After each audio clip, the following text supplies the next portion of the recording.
What's up, guys? It's a beautiful day here in Arizona. Today we're gonna knock out an oil change, spark plugs, and brake pad change for our 1981 C10.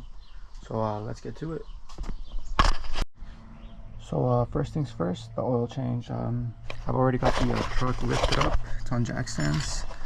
Since it's so low, we're gonna get down under here. As you can see, my oil filter is right here. Drain plug right there. One thing I would recommend is taking the oil filter off first before you remove the drain plug, because if you can't get it off by hand and you don't have any tools to get it off, you might have to go to the hardware store and buy some more tools, which if you only have one car, it's gonna kind of screw you over if you have no oil in your car already. So first thing we're gonna do is try to take this thing off and see how that goes. So here we are. We're gonna see if this filter turns by hand. If not, we have to use the tool, which it will turn by hand. Make sure to have your little thing to catch the oil down there. And there it comes.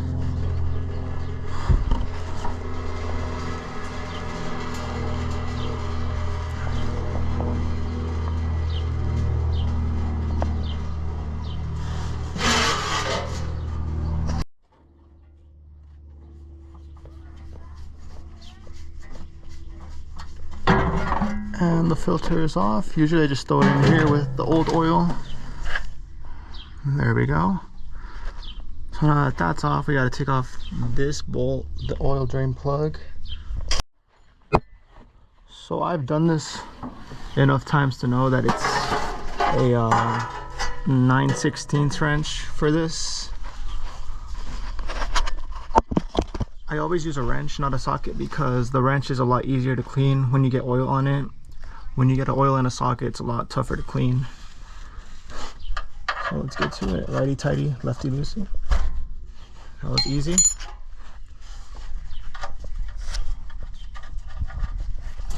Let's see if I don't make a mess here.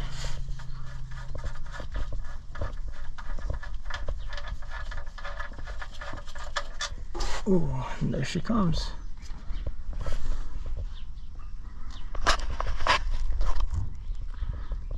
So in the meantime, while this is draining out, we go up to the front.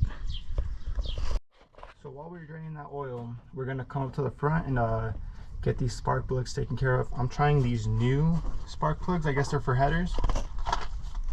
XL header plugs, because I am running headers. I don't want to burn any wires or anything. So right here. As you can see, my setup for the wires is for my spark plugs is my usual socket, but since I'm running headers, it is a little bit more difficult to access some of these spark plugs. So I also have the 9/16 wrench to access some of those. So let's get right to it. As you can see, oil is still coming down from there. It's a small drip, but it's enough to come down. So we're gonna wait until we don't see anything else coming down. So I definitely said the wrong size wrench on that last bit. So it's actually a 5/8 wrench for the spark plugs. This is the first one I took out. You can see it's pretty burnt up. It smells like gasoline, so that sucks, but whatever. So the next step after this is I checked the gap on these ones, and I gapped those ones the same exact. Typically they're the same exact for all 8 cylinders, so let's get that going. I usually do these one by one so I don't lose the spot for my spark plug wire. So I'm gonna do this one first and then just go down and then go to the other side. So I got this side taken care of. I got these in order from probably the worst looking to the best looking. This one's literally got oil dripping down like right there. This one's got oil, and these ones are just burnt. So we'll hope that's nothing bad, but we'll run this 350 engine to the ground before I LS swap it. So let's get to the other side. Got the last 4 spark plugs out, last 4 installed, and we are pretty much done. Spark plugs are done. Time to clean up. Got the oil filter, oil. So we're just gonna wrap this stuff down here up.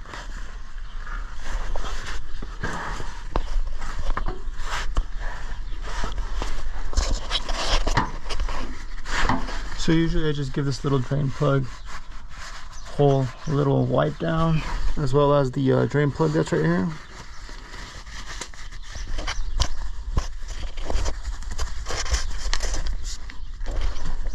Put this bad boy back in.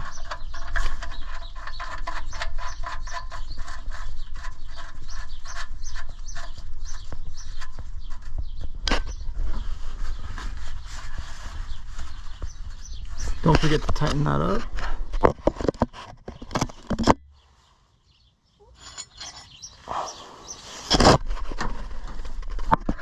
Righty tighty, lefty loosey. That's pretty tight. Never too tight. You never want to tighten that with the air compressor gun or whatever they're called. And wipe this off. And we get the oil filter ready to install. So I'll try to my best to show us in camera. I only got one hand and the other one's holding the camera. But usually I fill up the oil filter a decent amount.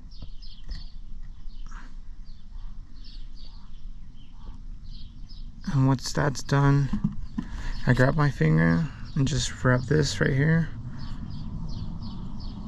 Get this gasket wet with oil. Try to get the rest of that oil in there, and we just install it.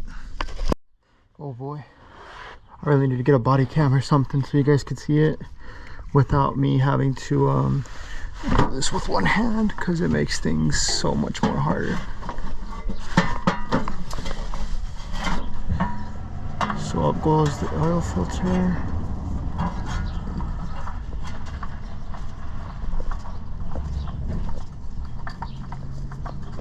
And once again, the oil filter is just hand tight. You don't want to tighten it super tight or with a wrench or anything, because then you will struggle to take it off.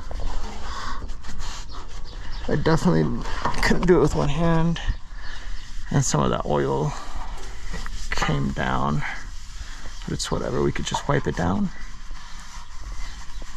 And hand tight, like I said. And that's as far as it goes. So now it's time to put this bad boy off the jacks and put the oil in. The only thing left to do is pour in the oil. Got my 10W30 oil, high mileage, my funnel. And I can't pour the oil with just one hand, so yeah, I'll probably cut off the video for this. There's my old oil. You could dispose of the old oil at your local AutoZone or O'Reilly's for free. You really don't want to dump that in just your dumpster or anything, or dump it anywhere, because it's bad for the environment. And we are pretty much done. I'm gonna go inside, grab some food, and I'll be right back, get those brake pads done. So we are back, got the wheel removed. Time to get these brake pads replaced. This handy tool is going to be like the most important thing. If you don't have it, I suggest you go out and buy it.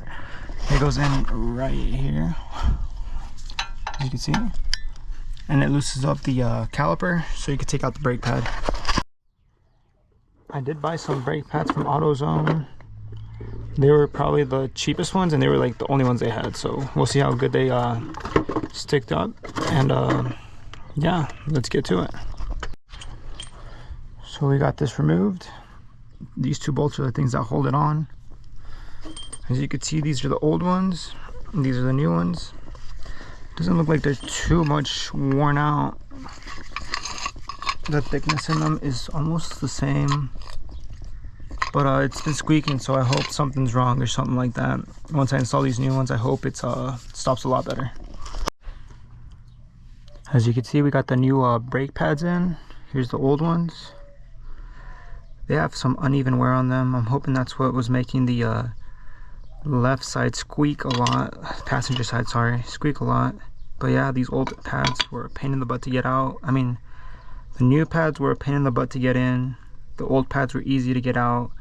I took more time putting in this new ones and trying to install the caliper back on than I took taking these off. So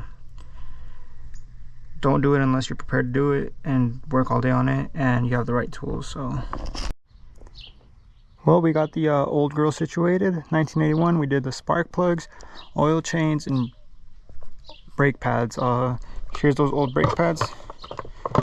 I was having a squeaking problem on the passenger side wheel when I hit the brakes, so I was hoping these brake pads, the new ones that I installed, stopped that for me. I also installed some new spark plugs that I don't use, the Shorty Excel spark plugs. I guess they're for headers so I don't burn through them. So we'll see what happens. And same oil, same everything. So we're gonna go on a test drive, see what happens. So if I make it back, good. If not, I've never installed brake pads before, so we'll see what happens. All right, so we're gonna go for this test drive. Safety first, buckle up. Let's get it.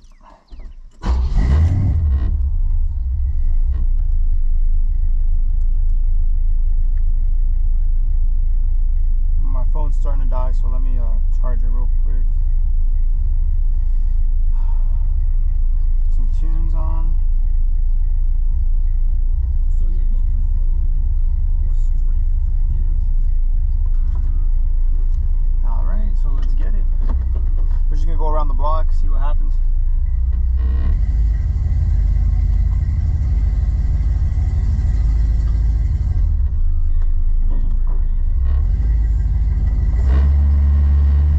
Like I said, we got, hope you guys can hear me.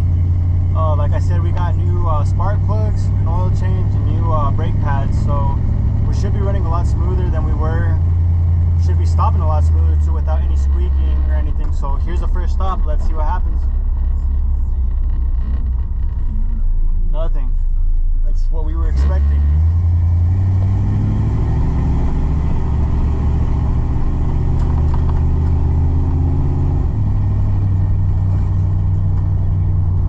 Like I said, we're just going around my block.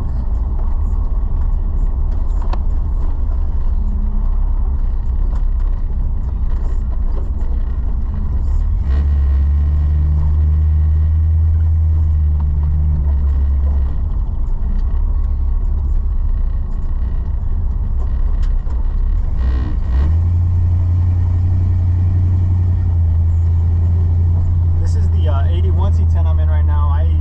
I'm basically done with this project. There's nothing else I can think of unless I want to, you know, LS swap it or do something crazy like that. But in the meantime, I like the way it runs, the way it looks and everything. I don't know if you guys have any suggestions. I should probably get some new wheels. Everyone always disses on the wheels because they look black, but they're actually maroon colored.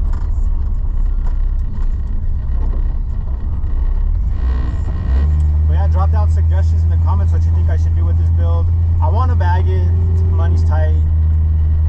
I do have another build coming up that I'm saving for, so I can drop that, static drop, of course.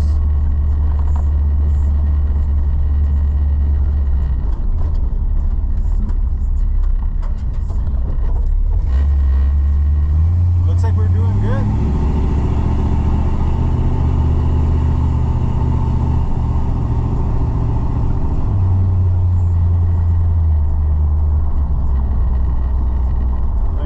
First hard stop right here. Ooh, that was bum. Looks like we're stopping good.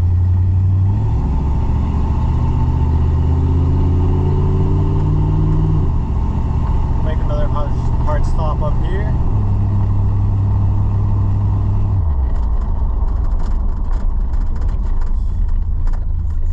These things are working good.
how the saying goes. Isn't it like aesthetics over anything or whatever?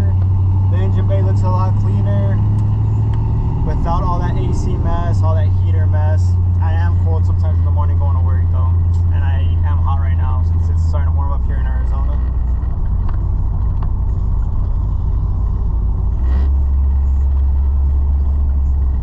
Maybe one of these days I'll do vintage air or something. That is a pretty big job though. Vintage air kit is like $3,000 plus the install another $2,000. I don't know. Maybe I'll just make this car a garage princess and get another car to be able to have AC and heat in that I don't really care about. But yeah, that's the trip around the block. I'm basically home right now. A lot of good stops, no squeaking or anything.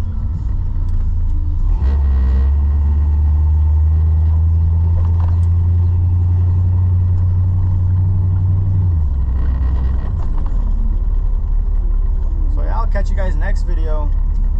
Like I said, we're almost at 1,000 subscribers. I think it's like 913 or something last time I checked.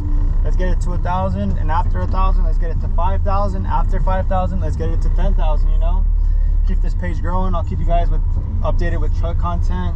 I'll have trucks for sale. I should have a truck for sale soon in a few weeks, so you guys can't want anything else, you know. Best truck page on YouTube, Instagram, TikTok, Oscar the Truck Guy.